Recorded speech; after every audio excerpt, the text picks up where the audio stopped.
दोस्तों बहुत सारे लोग ऐसे हैं जो सेंट्रल यूनिवर्सिटी ऑफ झारखंड की तरफ से किसी अपडेट का इंतज़ार कर रहे थे पीजी कोर्सेज़ की। यहाँ मैं बात कर रहा हूँ। फाइनली आपको सेंट्रल यूनिवर्सिटी ऑफ झारखंड ने भी पीजी कोर्सेज़ में एडमिशन के लिए एक बहुत रीसेंट अपडेट दे दिया है। यहाँ आप देख सकते हो, जैसे ही आप यहाँ थोड़ा स्क्रॉल डाउन करेंगे पीजी एडमिशन सेक्शन में, तो यहाँ देखो programme wise registered list, candidate list for the PG admission 22-23। Basically आपको इस पर क्लिक करना है। ठीक है, इस पर आप जैसे ही क्लिक करेंगे तो क्लिक करने के बाद आपके पास ऐसा एक इंटरफेस खुलेगा जिसमें आप देख सकते हो अलग अलग कोर्सेज़ के स्टूडेंट्स की लिस्ट है। देखो बीएड का है, इसमें MA mass communication, political science, commerce, statistics. Then आप देख सकते हो biochemistry, environmental science, geology, geography, bio informatics, geo informatics, life sciences, mathematics, geo physics, physics, energy engineering, nano technology, water engineering, MTech transport science, MA anthropology, MA English. ऐसे बहुत सारे courses हैं जिनकी एक लिस्ट जारी की गई है। कौन सी लिस्ट जारी की गई है आपको मैं दिखाता हूँ। ये देखो इन्होंने यहाँ क्या लिखा है, इन्होंने लिखा है programme wise registered candidate list for PG admission 22-23। मतलब ये कि इन्होंने बेसिकली एक ऐसा लिस्ट जारी किया है जिसमें सभी स्टूडेंट्स ने रजिस्टर्ड करा है। ठीक है, मतलब जितने भी स्टूडेंट्स ने सेंट्रल यूनिवर्सिटी ऑफ झारखंड में एडमिशन के लिए किसी पर्टिकुलर कोर्स के लिए रजिस्टर किया था, उन सब की एक लिस्ट जारी की गई है।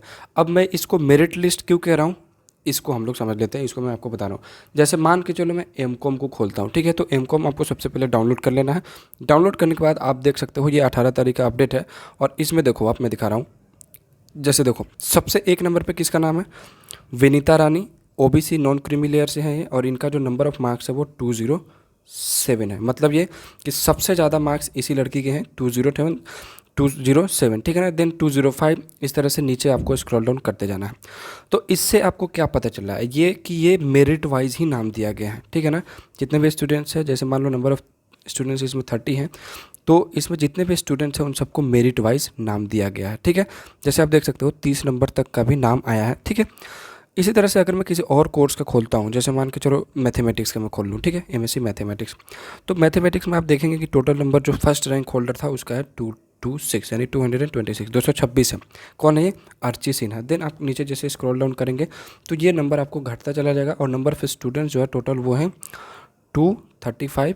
सबसे कम नंबर वाला स्टूडेंट है एसटी कैटेगरी का, जिसका 27 नंबर है। ठीक है, तो बेसिकली क्या ये मेरिट लिस्ट है, जी हाँ, एक तरह से देखा जाए तो ये मेरिट लिस्ट है, लेकिन ये कंप्रीहेंसिव मेरिट लिस्ट है। ठीक है, कंप्रीहेंसिव मेरिट लिस्ट है। बेसिकली आपको इसी मेरिट लिस्ट को या इसी रजिस्टर्ड कैंडिडेट्स के लिस्ट के देखने से ही आपको समझ आ जाएगा कि आपका एडमिशन हो रहा है या नहीं हो रहा है। ठीक है, तो इस तरह से आपको समझ में आ चुका होगा कि ये सेंट्रल यूनिवर्सिटी ऑफ झारखंड ने अपनी अपनी तरफ से सभी कोर्सेज के लिए नंबर ऑफ़ रजिस्टर्ड कैंडिडेट्स का नाम रिलीज़ कर दिया है, जिसमें आपको मेरिट वाइज ही नाम दिया गया है। ठीक है, सबसे ज़्यादा नंबर वालों का नाम सबसे पहले है।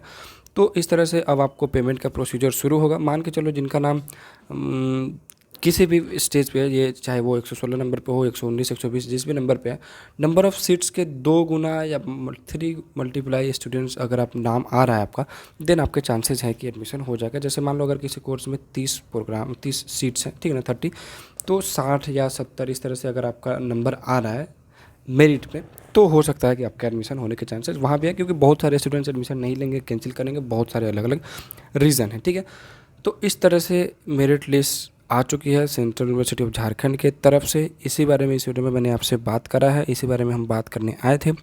बाकी के आगे के अपडेट्स के लिए आपको मेरे यूट्यूब चैनल को सब्सक्राइब करने की ज़रूरत है। ऐसे ही अपडेट्स मैं आपको समय समय पर देता रहूँगा। ठीक है, गाइडलाइंस की अगर हम बात करें तो एक बार आप इसको भी मैं समझा ही दे रहा हूँ। यहाँ आप देख सकते हैं, इसमें सारी चीज़ें डिटेल में दी गई है, आपको एक बार डाउनलोड करके इसको पढ़ने की ज़रूरत है। यहाँ देख सकते हो कि a merit list of first round and subsequent rounds shall be published separately on university website. Only those candidates whose name appear in the first round or subsequent rounds of offline admission process have to report physically at the respective department. ठीक है, मतलब ये कि देखो एक और merit list आपकी आएगी, फाइनल मेरिट लिस्ट, क्योंकि ये सिर्फ नंबर ऑफ़ रजिस्टर्ड कैंडिडेट्स के ही नाम है। ठीक है ना। इसके बाद आपको यूनिवर्सिटी एक और फाइनल मेरिट लिस्ट रिलीज करेगी, जिसमें नंबर ऑफ़ स्टूडेंट्स के नाम दिए गए होंगे मेरिट वाइज, उनको काउंसलिंग के लिए बुलाया जाएगा। सबसे बड़ी बात देख लो, यहाँ फिजिकली आपको बुलाना है। ठीक है, फिजिकली आपको वहाँ प्रेजेंट होना पड़ेगा। 10 बजे से लेकर शाम के 5 बजे तक का इनका कुछ कार्यक्रम इस तरह से है। ठीक है, देन अगर सीटें खाली रहेंगी तो सेकेंड मेरिट लिस्ट भी आएगी, जाहिर सी बात है खाली रहेंगी भी, फिर थर्ड भी आएगी। तो इस तरह से आपको पूरा का पूरा एडमिशन का प्रोसीजर चलने वाला है। ठीक है, सो उम्मीद करते हैं ये वीडियो आपको पसंद आई होगी, आपके डाउट्स क्लियर हो चुके होंगे। कोई डाउट हो तो आप मुझसे अभी पूछ सकते हो कमेंट सेक्शन में। धन्यवाद।